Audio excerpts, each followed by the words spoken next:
薩瓦迪卡，又係拖肥巴，好大風。今日我哋第二日嘅旅程呢，咁就喺民宿食咗早餐啦，跟住就我哋準備去牛島嘅。今日天氣好咗好多，同琴日爭好遠。我哋泊咗車之後呢，就嚟呢度坐船。呢度有啲表呢，要填咗啲上船資料先得嘅。咁填呢個表嘅時候呢，要填2張，一張去，一張返嚟。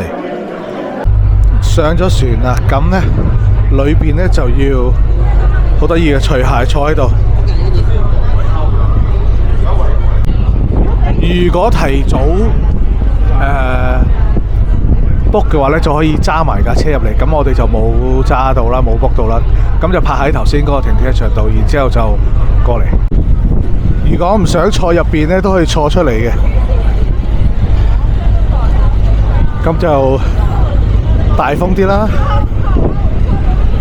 好彩今日天氣好，如果琴日嘅天氣應該都出唔到嚟。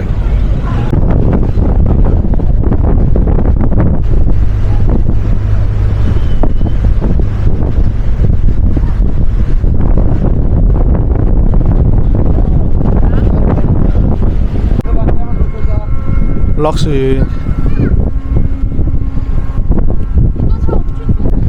落船第一件事呢，就嚟呢度食雪糕。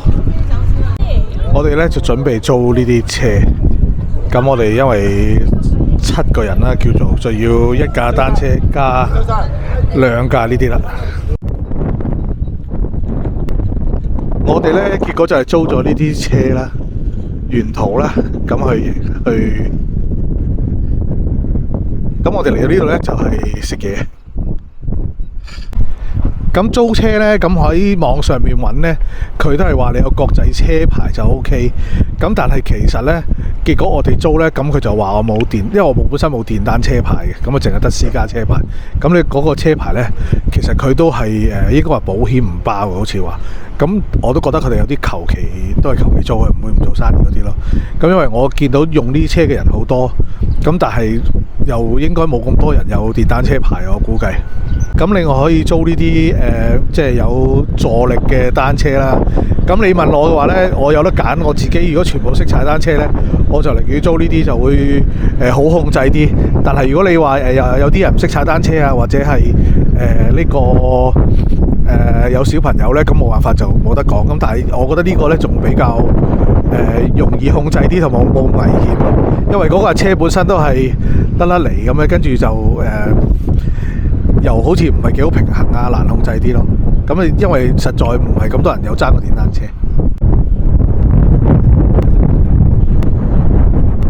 好靚啊！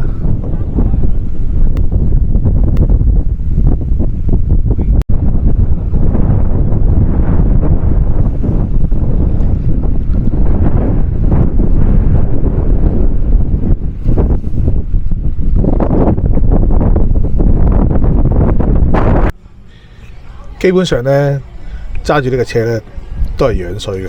你睇下呢個造型都係樣衰到爆炸。揸咗一段時間就比較適應啲啦，後邊啲路比較好啲啲，咁係有時落斜仲要轉彎嗰啲位就比較尷尬啲，有啲擔心嘅。咁其他都尚算 OK 嘅，總之唔好心急就 OK 嘅。其實沿途都好，啲環境都大自然環境都好靚嘅。咁一路行一路可以食下嘢啊，影下相啊都 OK。準備翻去啦，咁後邊我就啲車啦，咁呢隻船就可以載個車嘅。頭先過嚟嘅時候冇影到，呢個樣呢，就諗起以前喺香港嗰啲渡海小輪。總括嚟講，我覺得牛島呢個活動呢，咁都玩到大半日，甚至乎如果你仔細啲玩呢，可以玩到1日嘅。咁我都覺得值得嚟，咁都幾好玩啦。咁揀車就真係要睇自己嘅能力，同埋要小心啲。頭先呢，我哋就離開咗牛島之後，就去咗成山日出峰。太大風我都冇影到啦，咁可以睇啲相啦。咁跟住而家夜晚呢，我哋就嚟咗呢度食飯。咁我哋呢度食生魚片嘅，咁啊喺呢個 pad 嗰度點咗一個套餐。